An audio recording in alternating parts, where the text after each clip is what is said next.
Welcome back. So it's all about tech this morning, and that's where the buyers seem to be now gravitating because that's the next big event for the market, right? The earnings seasons, Tech Mahindra, HCL Tech, TCS. A lot of these stocks are doing fairly well as we speak.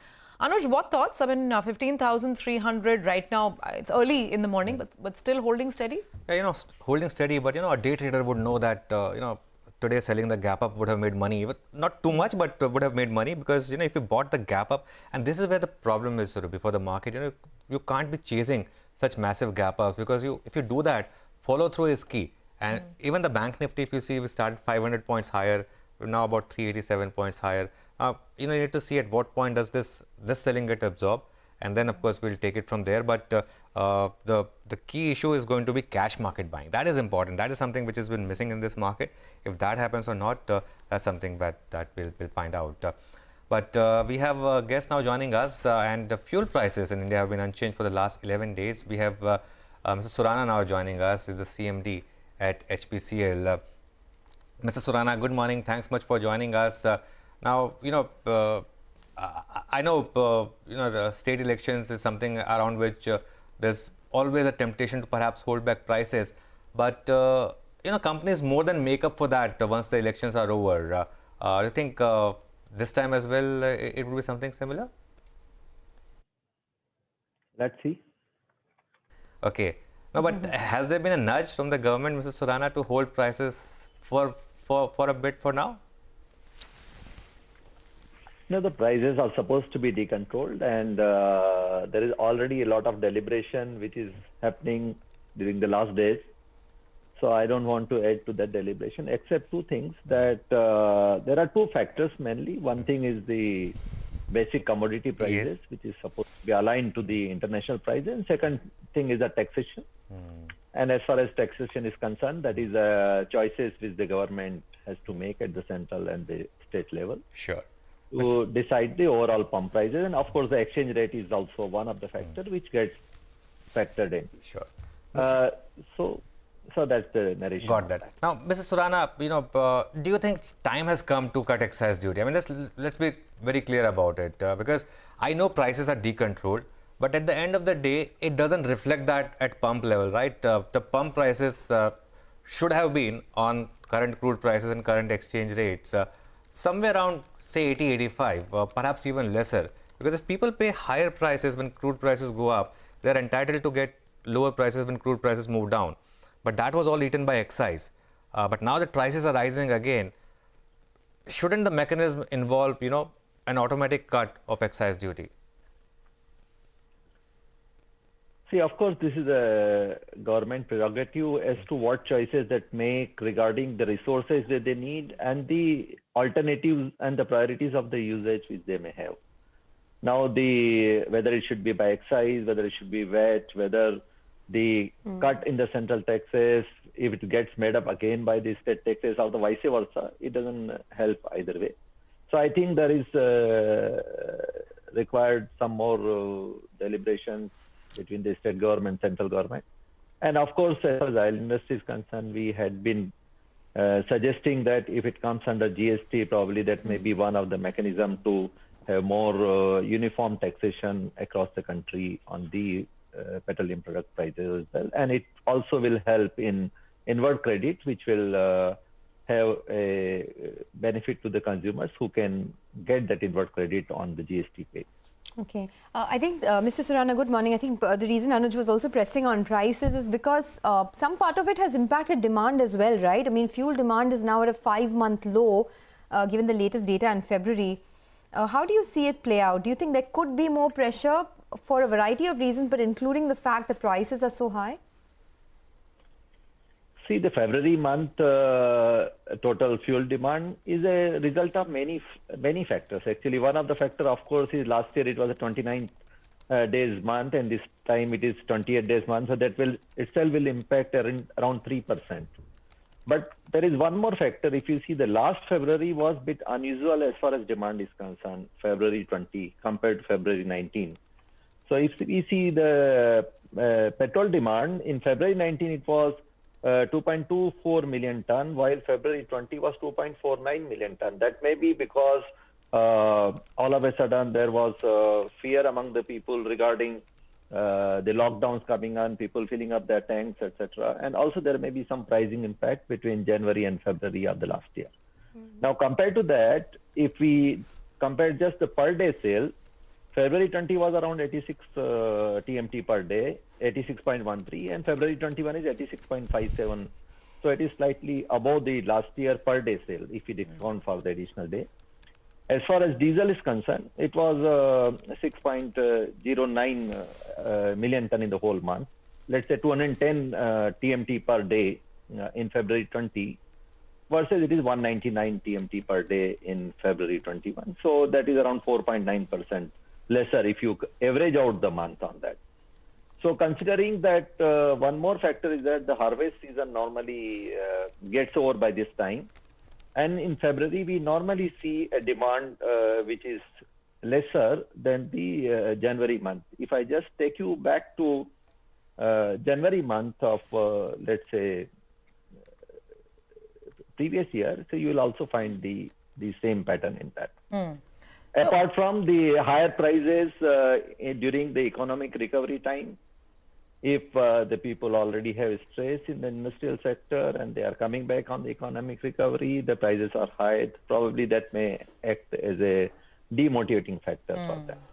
So, Mr. So it is a Surana, combined effect of all this. okay, so there is some aberration because of, the higher base of last February, got that. But also, obviously, the fact that prices are just higher. So is it right to assume that if prices continue at their current trend, and we don't know what the state or the central governments will ultimately decide on in terms of taxation, is there a threat that going forward, your volumes could be slightly lower? I'm talking on a, month-on-month rolling trajectory basis, that we should expect perhaps, slightly lower volumes or a decline in volumes? No, if we consider all the factors and the seasonal effects, etc., the recovery in India has been quite good. So I would not be extremely worried about it, considering from where we started, let's say in April month, to where we reached already.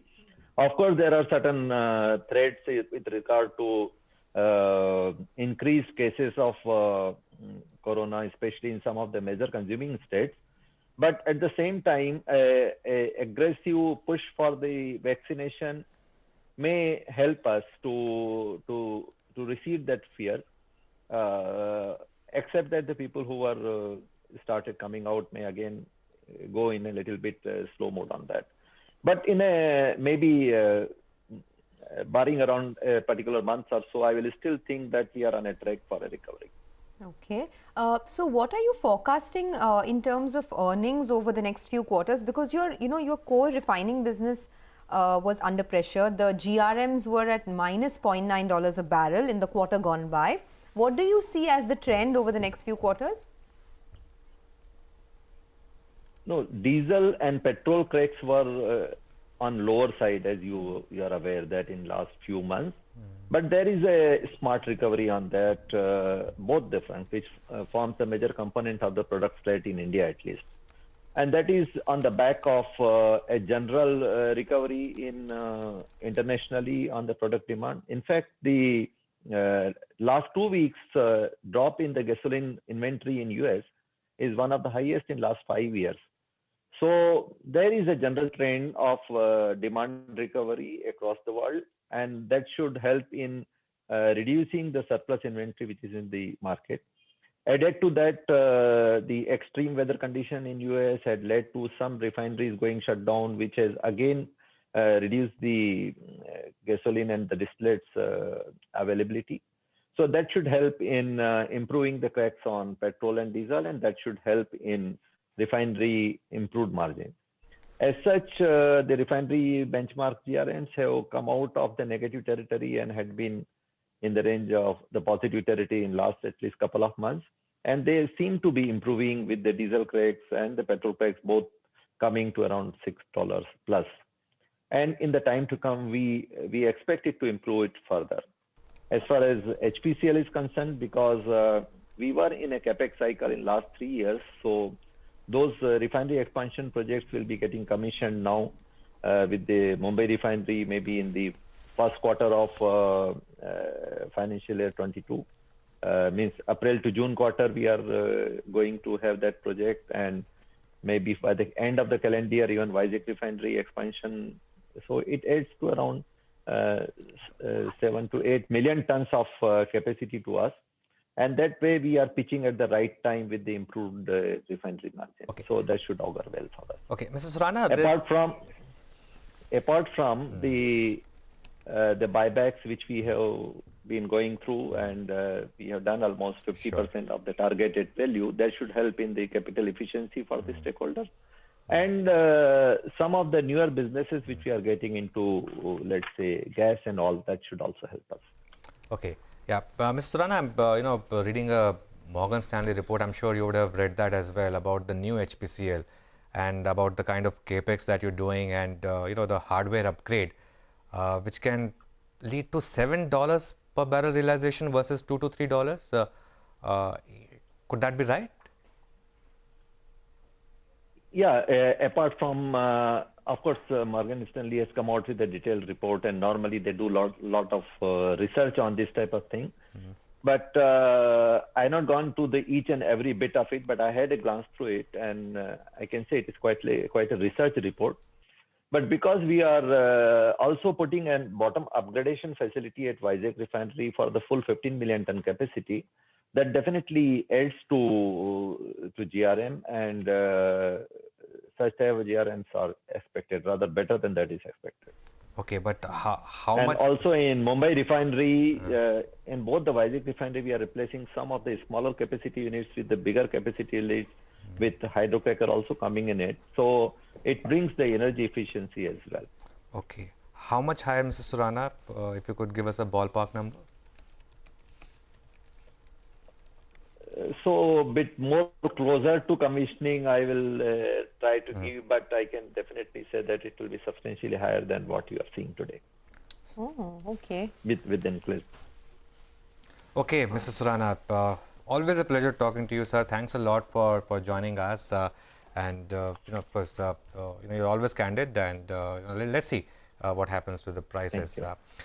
Well, that's HPCL. The Morgan Stanley report that I was talking about was the one which Nimesh had covered on Wednesday as well, where they had raised the FY22 EPS estimate by 32% and FY33 EPS estimate by 56%, and that had moved to the top 3 picks regionally. Now keep in mind, HPCL as a stock has underperformed BPCL by quite a margin, and valuation wise has now a lot of comfort compared to BPCL. BPCL of course has its own trigger because of the privatization, but Morgan Stanley believes that HPCL could be the stock which could give better bang for the buck from here on. Mitesh Thakkar is back with us. Prakash Kaba also joining us for fresh technical trades. As we speak, the market's cooled off, but still in the green. Mitesh, that's always the risk, right? The gap ups do not sustain, but if you're positional long, you're fine. But tell us, what's the call now, and what would be your individual stock calls? Yeah, Anuj, I think the market one is making a fresh high, so no worries on that. Though the previous all-time high hasn't been tested as yet, but last few days intraday basis we have been continuously making higher highs, so remains a good bet. And as I said, I think long positions can now be taken with a stop about 10 points below 15,250. So maintain that view. I have 2 buy calls to add on to long positions. One is ICICI GI, buy with a stop at 1480 for targets of 1540, and JSW Steel, that's a buy with a stop at 418 for targets of 447. Okay, Prakash Kaba is also with us. Prakash, good morning. What are your trades? Good morning, Anuj. Yeah, I have 2 stocks, both on the long side, both defensive bet. First is Voltas. Yes, it's looking good. It's given a beautiful breakout, and I think it's climbing to around 1090, 1100 zones, maybe 1110 is a possibility. Stop below 1060 should be fine. Second stock that I like is Larsen & Toubro. What a breakout it's there. The target that I have is 1600. Is it stopping there? I don't think so. I think it's going beyond that. This kind of breakout generally takes it higher. Stop below 1530 should be just fine on L&T. So Voltas and L&T both should be looking good. All right, thanks a lot for that. Well, look at Tata Power. That stock is up over 6% now. Huge moves. It's already up 50% this year. That entire space has been gaining a lot of traction. And then you have a lot of other stocks, PFC, you have UCO Bank, IDBI Bank. So a lot of moves happening in PSU banks and power stocks.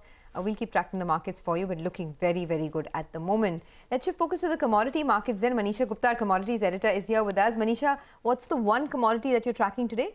Sonia, thank you for that. I'm looking at crude. You've had a very detailed discussion with HPCL just a few minutes ago. And yes, the crude oil prices continue to be volatile. We are back near $70 per barrel in the international markets. We've seen 2.5% of gains overnight. The Asian markets are trading quite flat right now as we look at the Asian demand, which has been quite uneven. You also have to look at the US weekly inventory numbers, where we have seen a jump up by 13.8 million barrels there. Last week was 21 million barrels. So the last couple of weeks actually have seen huge gains in the US crude inventories, not so much in the distillate and the products, where you have seen the gasoline, natural gas, those inventories actually have declined. That is what really seems to be supporting the overall energy pack as there. The other thing has been the OPEC monthly report that came in last night. They actually have revised their demand estimates for 2021 by nearly 1 lakh barrels to 5.9 million barrels per day for 2021. They also have talked about rise in economic recovery across world. They also are talking about a slight deficit that you could see perhaps in the third or the fourth quarter of this year. So there are very supportive comments coming in from that one. We also have seen a very strong fuel consumption come in from US and UK. China numbers have been quite smart already. We've seen a V-shaped recovery come in from China, and those numbers actually have continued to sustain. What isn't sustaining clearly is the Indian demand numbers, and you guys spoke about that. So whether it's month on month or year on year, we have seen the diesel and petrol demand actually decline. This is the second straight month of decline, and this is the lowest demand that the markets are seeing since the month of September. The only positive number in all of that energy demand clearly has come in from LPG, where we've seen a strong gain come in. So that clearly has been a supportive factor. The markets will continue to watch out for the US stimulus package on how that is delivered or disseminated. Much of the cues would come in from that. Markets also are reacting to the ECB data and also the US jobless claims number. So the economic data also continues to be positive, is the reason markets believe that $70 per barrel for crude prices perhaps could be sustainable in the days to come. Trading strategies then, we spoke to Kuverji Group. They have a buy call in case of commodities. They have a buy in precious metals. For case of silver, 68,240 is the target on that. They also have a buy in energy. The commodity of choice here is natural gas. They're expecting 197 on the higher side. Okay, Manisha, thanks a lot for that update. Well, the market is now holding firm. Couple of stocks which stand out. SAIL is now at high point of the day. And from the broader market, a couple of stocks like Apollo Tyres and also DLF are doing well. So these stocks in focus. We'll take a break. Up next, we focus on one of the big outperformers, IRCTC. We have Rajni Hasija, the CMD at IRCTC, joining us after this break.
Brought to you